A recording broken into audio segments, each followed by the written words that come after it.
Et voilà, c'est parti, on est enfin à notre cours de géographie. Du coup, voilà, on avait vu la semaine dernière qu'il y avait des problèmes dans, comment dire, dans l'univers de la viande, etc. Et du coup, on va essayer de voir aujourd'hui comment résoudre ces problèmes, c'est-à-dire comment consommer de la viande autrement. Ok, voilà. Du coup, on fera une première partie sur les problèmes, encore voir, etc. Deuxième partie sur les solutions. Troisième partie sur le fait que les gens veulent savoir d'où les produits viennent, etc., si c'est bio, etc., etc. Bref. Alors, on y va, on attaque. Prêt. Je vous raconte l'histoire, les problèmes. Alors, les problèmes déjà avec la viande, bon, on avait vu la dernière fois les choses qu'on avait déjà vues. La vache folle, les associations, comme L214, et qu'est-ce qu'on avait dit encore?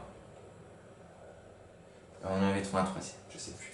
Du coup, maintenant il y a d'autres problèmes aussi dont il y a marqué dans le manuel. Problème, c'est l'eau déjà. Parce que je vais vous montrer. Regardez. Hop là. Ça, c'est du coup un graphique. Avec, on appelle ça un diagramme en bâton, parce que ça fait des bâtons comme ça. Et du coup, ça c'est pour les besoins en eau. Enfin, comment dire, pour avoir les aliments là, on a besoin d'eau. Voilà, c'est normal. Et du coup, là, c'est pour 1 kilo.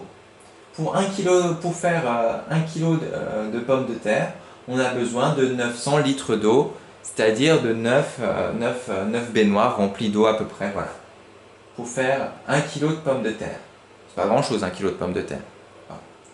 Et du coup, ensuite, ça augmente, et puis on voit que là, ce qui est quand même les plus grands, c'est surtout le bœuf. On a le porc, le poulet ici, mais le bœuf, regardez, pour faire 1 kilo de bœuf, il faut 15 500 litres d'eau pour 1 kilo seulement de bœuf. Du coup, c'est vraiment énorme et ça demande beaucoup, beaucoup, beaucoup d'eau potable finalement pour nourrir les animaux, pour manger, etc. Du coup, ça crée déjà un problème là-dessus sur la consommation d'eau parce que ça consomme beaucoup d'eau. Voilà. Deuxième problème, c'est les gaz à effet de serre. On avait vu que les animaux, ça produit aussi du gaz à effet de serre, c'est-à-dire des gaz, comme par exemple les usines peuvent le faire avec la pollution, etc. Je vais vous montrer ça. Comment ça se fait que les animaux font du gaz à effet de serre? Là, on a un beau schéma cette fois-ci. Du coup, bon, là, ils nous mettent des mots scientifiques, etc. Bon, là, il y a le nombre de gaz à effet de serre relâchés par les transports des animaux, je crois, et puis voilà, et bref. Et du coup, ce qui... Attends, je regarde juste quelque chose. Ce qui consomme beaucoup de CO2, c'est du coup les gaz relâchés par les bovins. C'est-à-dire, on avait vu que c'était les bœufs, les vaches. Là, ils nous disent gaz digestif. En fait, c'est quand ils pètent, quoi. Et du coup, je suis sûr qu'il y a plein d'enfants qui sont morts de rire devant leur écran. Ça fait beaucoup parce qu'ils ont un gros estomac, etc. Et comme s'il y a beaucoup de vaches, ça fait beaucoup de CO2 et c'est pas bon pour le gaz à effet de serre, le réchauffement climatique, etc. Et il y a aussi beaucoup de gaz qui s'échappent du caca, des déjections. Voilà. Du coup, voilà, c'est pas génial non plus. Deuxième problème, du coup, les gaz à effet de serre. Et troisième problème, la pollution du sol, qu'on avait déjà vu ensemble. C'est par exemple si des vaches sont nourries avec des choses qui sont pas, comment dire, je sais pas, des OGM ou des choses comme ça, ou et puis même où déjà leurs excréments, leur caca, si ça va dans le sol, ça peut aller dans les nappes phréatiques. Vous savez, les nappes phréatiques qui sont remplies d'eau qu'on va chercher pour chercher de l'eau, et du coup ça peut polluer les nappes phréatiques. Voilà. Du coup, c'est pas bien pour ça. Et puis surtout, le plus important, pas vraiment, mais enfin si, mais bon, voilà, c'est le fait que ce soit en crise parce que les éleveurs, notamment en Bretagne, de porcs sont peu payés. On leur achète vraiment pas cher leurs cochons parce que les entreprises veulent vendre pas cher la viande. Et du coup, bah, le souci c'est que les éleveurs, bah, ils doivent faire plein de quantités de cochons, etc., d'en avoir plein. Bah, du coup, c'est pas bon pour les animaux qui sont entassés, etc. Et puis finalement, les éleveurs, ils sont quand même pas payés, peu payés. Voilà. Du coup, on va quand même essayer de trouver ensemble des solutions à tout ça. Et voilà que donc il y a marqué dans le manuel. C'est parti, on y va. Première solution, le bio. Vous en avez entendu parler, je vous ai mis le petit logo. AB biologique. Ça veut dire agriculture biologique. Hein. Hop là. Première solution, le bio. Et on va voir un petit texte ensemble là-dessus. Je suis sûr que le tableau il va retomber là.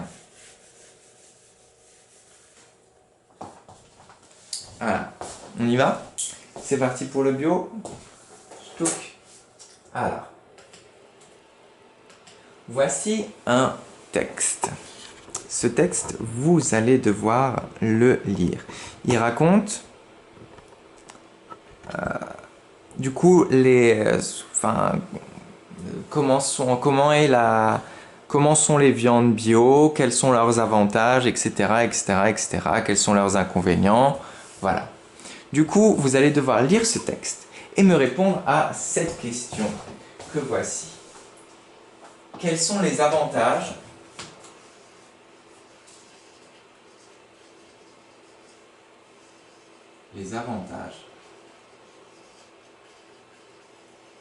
et les inconvénients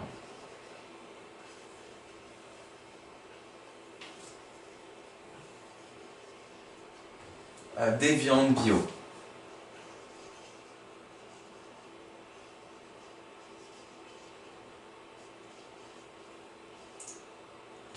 Vous pouvez soit me faire une phrase, les avantages de des viandes bio sont, les avantages des viandes bio sont, soit me faire un petit tableau, hop, à 2 entrées, c'est-à-dire à 2 colonnes. Vous mettez avantage là, inconvénient là. Qu'est-ce que pourquoi j'ai bien mis?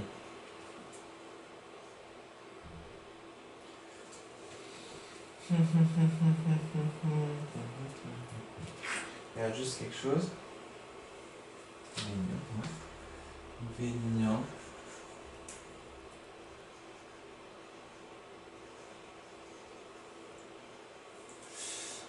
Du coup, avantage, inconvénient.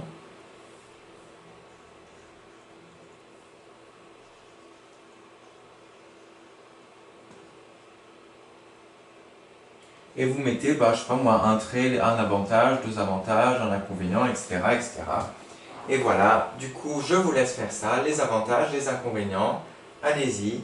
Et on se retrouve dans quelques secondes pour la correction, mais vous prenez bien le temps, lisez bien le texte. Je vous fais un petit zoom comme d'habitude en plus. Ah pardon, vous avez même pas vu ce que je faisais depuis avant. Voici ma question, quels sont les avantages, inconvénients des viandes bio? Et du coup, on fait un tableau à 2 entrées, 2 colonnes. Première partie, les avantages, deuxième partie, les inconvénients. Voilà. Je vous fais du coup ça, vous arrivez à lire? Ouais, ça va aller.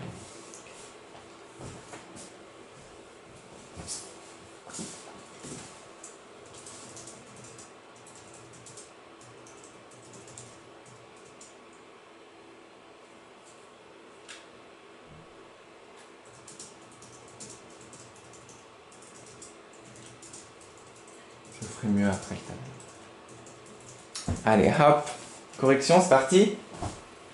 Alors.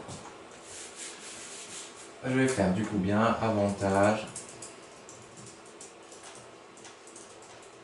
et inconvénient.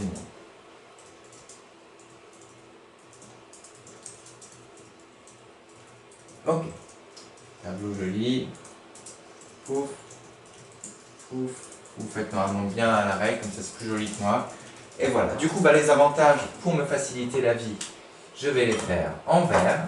Et les inconvénients en rouge. Ok? Voilà. C'est prêt, parti? À l'attaque. Alors, les avantages. On va y aller.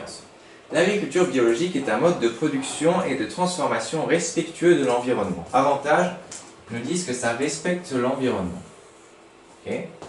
Du bien-être animal et de la biodiversité, c'est-à-dire qu'ils traitent bien les animaux bien-être animal. Et la biodiversité, ça veut dire qu'ils vont qu'ils vont favoriser aussi les plantes, etc., etc. Et du coup, ça respecte mieux l'environnement, bien-être animal, c'est-à-dire les animaux sont bien traités, et biodiversité, ils valorisent les plantes, etc. Les aliments bio sont produits à partir d'ingrédients cultivés sans produits chimiques et sans OGM. Ça, c'est l'avantage. C'est sans produits chimiques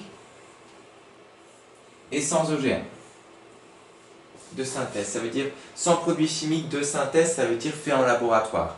Mais il peut y avoir des produits chimiques, par exemple, je sais pas moi, du compost, de la terre de compost qu'on va mettre de... Enfin, non, ça c'est pas pour les vaches, pardon. Je sais pas moi, des choses qui vont mélanger ensemble, mais pas des choses qui vont produire en laboratoire. Synthèse, ça veut dire ça. Voilà. Et sans OGM, ça c'est bien. Plein d'avantages pour l'instant. Le mode d'élevage biologique est fondé sur le respect du bien-être animal. Ça respecte les biens, on l'a déjà vu. Les animaux disposent obligatoirement d'un accès au plein air et d'espace. Du coup, forcément, si c'est bio, ça veut dire que les animaux, ils ont pu aller connaître au moins l'herbe, d'être dehors, etc. Ils n'étaient pas enfermés toute la journée.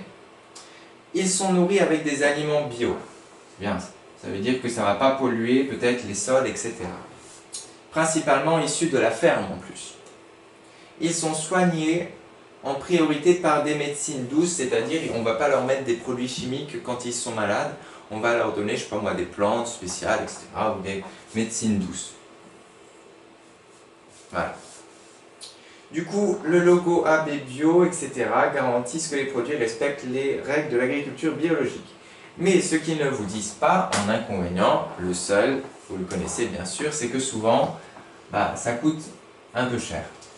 Voilà, c'est l'inconvénient du bio. Bien sûr, il y a plein d'avantages, c'est pour ça que c'est bien, mais l'inconvénient, on est d'accord que ça coûte cher. Et que de la viande bio, on ne pourrait pas en manger tous les jours. Voilà. C'est l'inconvénient du bio. Forcément, il y a plein d'avantages, mais il y a aussi des inconvénients, le fait que ça coûte. On va essayer de voir un autre avantage, un autre moyen qui n'aurait pas cet inconvénient, c'est-à-dire le coût qui est élevé après. Ensuite, hop là. Juste ça, c'est pour vous montrer, c'est un petit graphique pour vous montrer, regardez, ça c'est l'évolution des animaux bio en France, produits en bio. Du coup, ça a beaucoup augmenté. On voit qu'en 2005, il n'y en avait pas beaucoup, il y en avait 5800, 5900 pardon, à peu près bœufs, c'est-à-dire vaches, etc. Et là, on est en 2014, bon, c'est longtemps, ça a triplé carrément. Voilà, à peu près. Voilà. Et du coup, voilà, le bio, c'est vraiment en ce moment en développement, etc. Qu'est-ce qu'ils nous disent encore? Là, ils nous mettent la correction, je crois. Non. Ils nous disent quoi? Que oui, il y a beaucoup de 6% de la surface agricole, c'est-à-dire des champs, sont des champs bio pour élever les animaux, etc. Voilà. Contre 5, en 2016, contre 5% en 2015. Donc on voit bien que le bio augmente en France. Et c'est bien parce que plus ça va augmenter, plus ils vont peut-être baisser les prix. Alors, deuxième alternative, je vous avais prévenu. Là, on est du coup, dans la partie 2, toujours. Quelles sont les possibilités, les solutions? Deuxième solution, haha. Les insectes. Manger des insectes. Eh ben, alors, pourquoi manger des insectes? Ma question sera donc la suivante. Je vais vous faire lire un texte, bien sûr. Et il y aura une question, c'est: quels sont les avantages des insectes? Quels sont les avantages de manger des insectes? Ou de consommer des insectes? Quels sont les avantages de consommer des insectes? J'écris en anglais. Ok. ES, pardon. ça ne va pas bien. Vous pouvez soit me faire une phrase, soit pareil, me faire un tableau juste à une entrée, c'est-à-dire à une colonne, et vous mettez avantage. Voilà. Ok. Et du coup, je vais vous laisser juste, parce que là ça va être compliqué, vous n'arriverez pas à tout lire d'un coup. Je vais vous faire des petits zooms et vous allez mettre la vidéo en pause pour regarder, revenir en arrière, etc. Première partie, on y va. Bah, je voulais juste déjà. Voilà, comme ça on est bien. Voilà.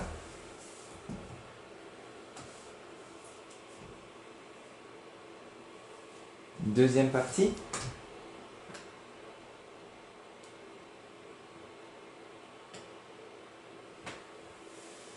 Ah non, mais là vous n'arriverez pas à voir. Pardon, c'est ma faute. Là on est mieux. Voilà. Question aussi.